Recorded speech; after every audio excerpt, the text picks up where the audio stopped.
तेलंगणा राज्यात सध्या मुसळधार पाऊस सुरू आहे। या पावसाचा फटका महाराष्ट्रातील सीमावर्ती भागात बसत आहे। मेळीगट्टा धरणात जवळपास 7,79,80,000 क्युसेक पाण्याचा विसर्ग होत आहे। सध्या मोठ्या प्रमाणात पाण्याचा विसर्ग होत असल्यामुळे मेळीगट्टा धरणात मोठ्या प्रमाणात पाण्याच्या पातळीत वाढ झाली आणि मोठा विसर्ग मेळीगट्टा धरणातून सुरू आहे। हा मेळीगट्टा धरण आपण बघू शकतो दृश्यामध्ये कशा प्रकारे मेळीगट्टा धरणातून पाण्याचा विसर्ग होताना दिसत आहे।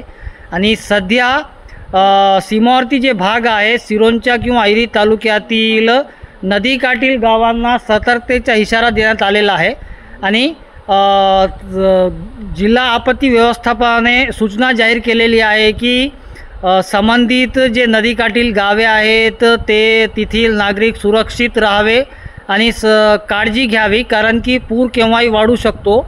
आणि सध्या प्राणहिता आणि गोदावरी या दोन नद्यांना पूर आहे। जवळपास 100% हे दोन नद्या भरलेल्या आहेत आणि तेलंगणा राज्यातील श्रीपदम वेन्नमपल्ली या धरणातून मोठा विसर्ग होत असून गडचिरोली जिल्ह्यातील मेळीगट्टा धरणात पाण्याची वाढ होत आहे सध्या। आणि गडचिरोली जिल्ह्यात अनेक भागात जे आहेत ते नदीपात्रातील पाण्यात वाढ झालेली आहे आणि सध्या कोणत्याही गावात पुराचे पाणी शिरले नसले तरी एक धोका पातळी जवळजवळ हे पूर वाहत असून सतर्कतेचा इशारा जिल्हा आपत्ती व्यवस्थापन आणि सिरोंचाच्या तहसीलदारांनी दिलेला आहे। कॅमेरामॅन सोहेल पठाण सोबत मेमडी इरफान, TV9 गडचिरोली।